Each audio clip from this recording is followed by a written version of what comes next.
तो अब हमारा अगला प्यारा सा टॉपिक है प्रकाश का परावर्तन यानी लाइट ऑफ रिफ्लेक्शन। तो यहाँ हम लोग अच्छे से जानेंगे कि आखिर प्रकाश का परावर्तन जो है वो किस प्रकार से होता है और किन किन सतहों पे जो है वो प्रकाश का परावर्तन जो है वो किस किस तरीके से होता है। तो बेसिकली मैं आप लोगों को बता दूं कि सिंपल आप लोगों को प्रकाश का परावर्तन में ये समझना है कि जैसे कोई भी चिकना सतह हो, जैसे कि यहाँ मैंने एक चिकना सतह आपको शायद दिखाई दे रहा होगा, एक ग्लास है और यहाँ कोई प्रकाश जो है वो इस तरह से यहाँ पड़ रही है। आप प्रकाश के पाथ को देख पा रहे होंगे और यहाँ इस चिकने सतह से टकराने के बाद फिर वापस जो है आप इसी और जो है प्रकाश को आप प्रकाश के पाथ को देख पा रहे होंगे। यानी किसी चिकने सतह से प्रकाश का टकराना और फिर इससे टकराने के बाद पुनः वापस उसी दिशा में लौट आना, प्रकाश के इसी घटना को प्रकाश का परावर्तन कहा जाता है।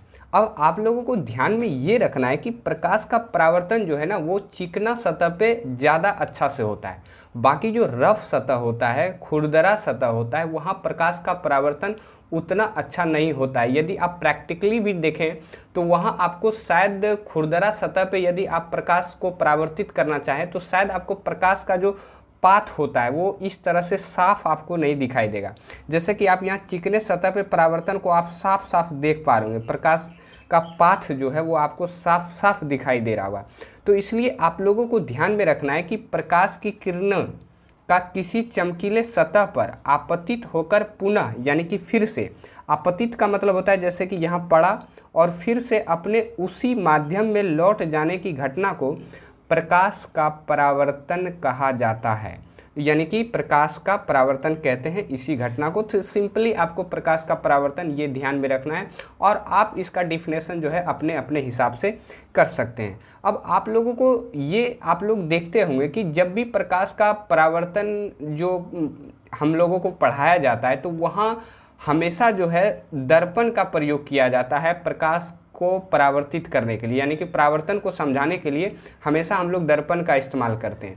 ऐसा इसलिए क्योंकि दर्पण जो होता है वो एक चिकना सतह होता है, चमकीला सतह होता है, पॉलिश सतह होता है। तो इसलिए यहाँ जो है प्रकाश का परावर्तन अच्छा होता है और एकदम क्लियरली जो है प्रकाश का पाथ जो है हमें दिखाई देता है। तो इसलिए हम लोग दर्पण का जो है वो एक तरह से समझाने के लिए इसका इस्तेमाल करते हैं। जैसे कि आप यहाँ देख सकते हैं, इस पर यदि कोई प्रकाश इस तरह से पड़े और यहाँ पड़ने के बाद यूँ इस तरह से प्रकाश जो है वो परावर्तित हो जाता है। ऐसा इसलिए क्योंकि ये एक चिकना और पॉलिश सतह है। तो इससे हमें ये समझ में आता है कि चिकना पॉलिश सतह पर प्रकाश अच्छा परावर्तन करता है। यानी कि पॉलिश जो सतह होता है, ये आपको पॉइंट जो है वो ध्यान में रखना है कि चिकना पॉलिश सतह पर प्रकाश का परावर्तन जो है वो अच्छा होता है, जबकि खुरदरा सतह यानी कि रफ जो सतह होता है वो प्रकाश का अच्छा परावर्तक नहीं होता है।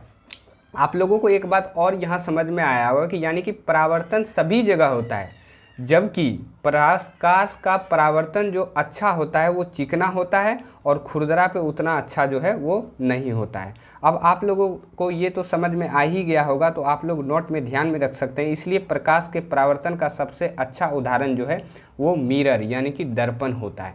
तो ये आपका ऑब्जेक्टिव में पूछा जा सकता है कि परावर्तन यानी कि प्रकाश के परावर्तन का सबसे अच्छा उदाहरण क्या हो सकता है। तो आप दर्पण जो है वो आप लोगों को टिक करना है। तो ये आप शायद समझ पा रहे होंगे। तो प्रकाश का परावर्तन आप लोगों ने समझ लिया। अब यहाँ प्रकाश के परावर्तन से संबंधित कुछ नियम जो है वो बताए गए हैं। तो यहाँ हम लोग प्रकाश के परावर्तन के नियम को पढ़ेंगे और इसके लिए जो वैज्ञानिक थे उन्होंने 2 नियम दिए हैं और उन दोनों नियमों को हम लोग यहाँ अच्छे से समझने का प्रयास करेंगे। अब आप लोगों को जान गए हैं कि जो चिकना सतह पे जो है वो परावर्तन अच्छा होता है, तो हमेशा हम अब मिरर यानी कि दर्पण का प्रयोग करेंगे। जैसे कि आप देख रहे हैं यहाँ मैंने मान लीजिए कि आप यहाँ कोई दर्पण है, मान लेते कि समतल दर्पण ही है। तो जैसे यहाँ से कोई प्रकाश आता है और प्रकाश यूँ यहाँ से टकराने के बाद जो है इस तरह से परावर्तित होता है। तो आप लोग देख पा रहे होंगे कि यहाँ कोई जो है ना कोण बन रहा है। अब इस कोण को आपको जानने के लिए आप ऐसे कैसे जान सकते हैं कि ये जो किरण आई, इस किरण को हम लोग क्या कहते हैं, आपतित किरण कहते हैं। और ये यहाँ से टकराने के बाद जो ये लौटती है इसे हम लोग परावर्तित किरण बोलते हैं। और इन दोनों के बीच जो है वो कोई कोण बन रहा है।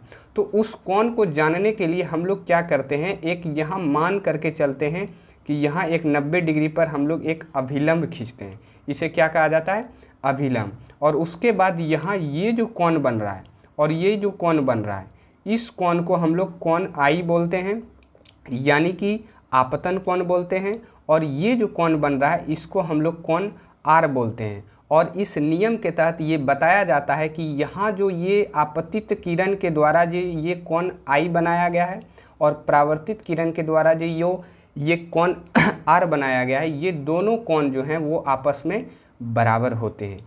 और एक तरह से देखा जाए तो प्रकाश के परावर्तन का पहला नियम यही है कि आपतन कोण जो होता है वो परावर्तन कोण के हमेशा क्या होता है, बराबर होता है। और इस कोण को हम लोग कैसे जानते हैं, तो ये अभिलंब के माध्यम से जानते हैं, आप यहाँ देख भी सकते हैं। अब इसी डायग्राम को हम लोग अच्छे से यहाँ समझते हैं। तो ये आप देख सकते हैं, ये आपका आपतित किरण है और यहाँ से टकराने के बाद ये आपका परावर्तित किरण है, क्योंकि ये आपका एक तरह से समतल दर्पण मैंने लिया है।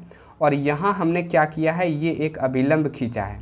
और अभिलंब खींचने के बाद आप यहाँ एक कोण आई देख पा रहे होंगे जिसे हम लोग आपतन कोण बोलते हैं, और एक कोण जो है वो आर देख पा रहे होंगे जिसे हम लोग परावर्तन कोण बोलते हैं। और यही आपतन कोण और परावर्तन कोण आपस में क्या होता है, बराबर होता है। और यही प्रकाश के परावर्तन का पहला नियम कहता है। जैसा कि आप यहाँ देख सकते हैं कि आपतन कोण हमेशा परावर्तन कोण के बराबर होता है। अब देखिए, कोण को ना हमेशा अभिलंब से ही मापते हैं। जैसा कि यहाँ नोट में मैंने बता रखा है कि जैसे अभी अभिलंब को हटा दे तो आप कैसे जानिएगा कि कौन सा कोण कितना है या कौन सा कोण कौन है। तो इसलिए अभिलंब को जो है वो खींचा जाता है ताकि क्लियरली हमें आपतन कोण और परावर्तन कोण के बारे में पता चले। अब दूसरा नियम देखिए क्या कहता है कि आपतित किरण यानी कि ये जो किरण है और परावर्तित किरण यानी कि ये जो किरण है एवं आपतन बिंदु यानी कि यहाँ आप एक बिंदु देख रहे हैं जहाँ से ये प्रकाश टकराने के बाद ये पुनः इस तरह से लौटती है। तो यहाँ एक बिंदु बनता है और इसी बिंदु पर खींचा गया अभिलंब यानी कि ये अभिलंब इसी बिंदु के जो है, इसी बिंदु से जो है ये अभिलंब भी जो है वो खींचा गया है। ये सभी एक ही तल में होते हैं। यानी कि मैं आप लोगों को सिंपल में बताऊं ना, तो प्रकाश के परावर्तन का दूसरा नियम ये कहता है कि ये जो आपतित किरण है और ये जो परावर्तित किरण है और इस पर खींचा गया जो ये अभिलंब है, ये तीनों एक ही बिंदु पे होता है। यानी कि इसका तल जो होता है, इसका नीचे का हिस्सा जो होता है वो एक ही जगह होता है, जिसे हम लोग आपतन बिंदु कहते हैं। यानी कि ये एक ही तल में होते हैं और यही प्रकाश के परावर्तन का दूसरा नियम है। तो शायद आप प्रकाश के परावर्तन के बारे में और प्रकाश के परावर्तन के नियम के बारे में अच्छे से समझ पा रहे होंगे। अब